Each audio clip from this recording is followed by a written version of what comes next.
Thank you to everyone who replied to my Eve video. Everyone was brilliant. There was loads of really descriptive, informative discussions on there. And as a result, we get to do one of my favorite types of videos, which is just discussing what you guys have said and hearing what you have to say. If you don't know what happened, Eve released a brand new pay bundle. With it, you got access to a mining harvester and a whole load of goodies. And the reason why this is so controversial is because all of the economy inside EVE Online is player generated. So rather than me trying to explain it to you, I'm going to read from the comments because there's some brilliant discussions in there, and this is what everyone had to say. So one post in particular, which I think really sums it up, was from Belcher G. And they put, "Totally against it, skill points, injectors, etc. already diluted the experience of finally getting into the ship. But I can accept that for every skill injector comes from another player playing their subscription. Selling the item takes it a step too far and diluting not only EVE experience but the EVE economy as well. EVE's economy forms is one of the backbones of which EVE thrives. It's another step in the wrong direction. EVE has been a mess since PA took over, with the constant monetization of the games pushing up cost of items. As an unpopular opinion, if PA is trying to generate more income, perhaps stop allowing the plexing of accounts with in-game currency. So every account has to pay their sub each month, but still sell Plex for players who want quick cash injections or don't have time to play." So there you go, quite clearly against the implementation of the bundles, but also does make quite an interesting point about buying account time with in-game currency. If I remember correctly, I think EVE was one of the first ones to do it. Personally, my own experience around this is with the WoW token. And I wondered this myself, because if you play a game enough, you certainly will earn enough currency to buy a token for your subscription. And if that's the only money you put into a game, surely that's just a subscription that's now lost. Maybe the math balances out. Maybe there's not enough people farming enough gold to buy subscription tokens every month. Because I expect if they were losing large amounts of money through this, it just wouldn't exist. Or maybe this is just a method to get currency out of the game and stop overinflation. But if you do let me know in the comments. I'm sure there are some actual in-game accountants out there who know far more about this than I do. So yeah, let me know. Now going back to the comments, Kamabad kind of extended on this from Belcher G and again mentions the buying Plex. And they said, "There is currently already an alternative by buying Plex, an item that can be exchanged for game time. You can sell it in-game to those who are willing to buy it without stepping on a core mechanic of the game, a player-run economy.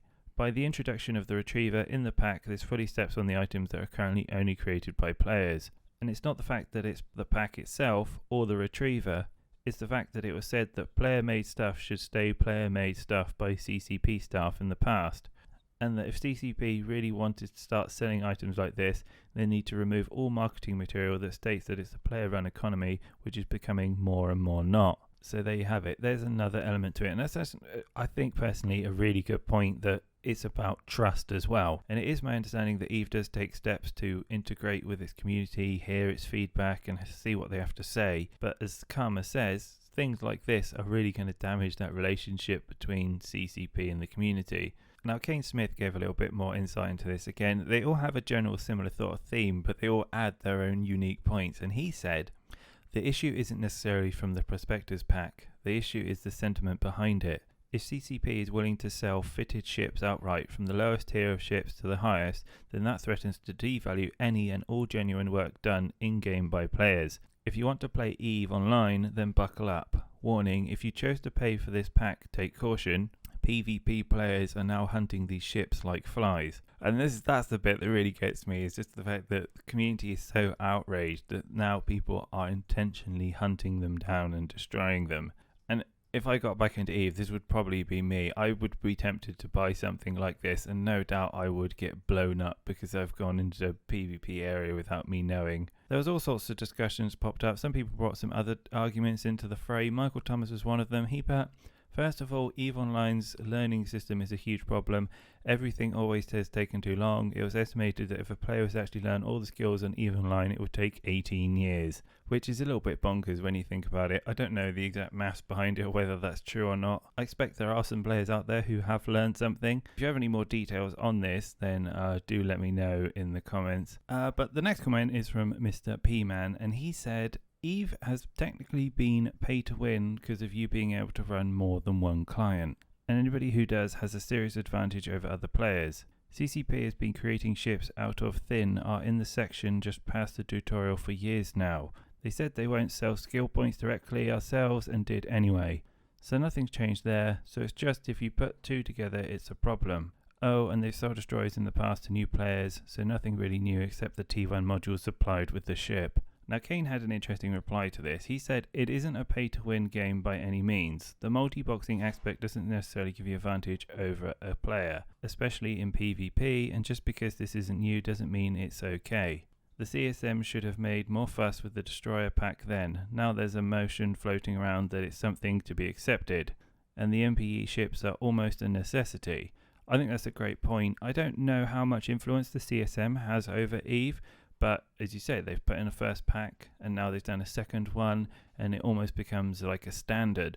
Now multi-boxing is a whole different discussion. I know WoW has banned it, but EVE is a very different beast and doesn't quite require you to constantly have control of the ship all the time. It's not like an ARPG where you're constantly clicking buttons. There is a lot of passive elements to the control. Whether or not it's fair or not, I guess that's down for you guys to decide. Now, Warball put an alternative spin on this, which was quite interesting, and said, this is only purchasable once per character. The ship is not completely fitted, and to be honest, the ship does not have a long life expectancy for new players.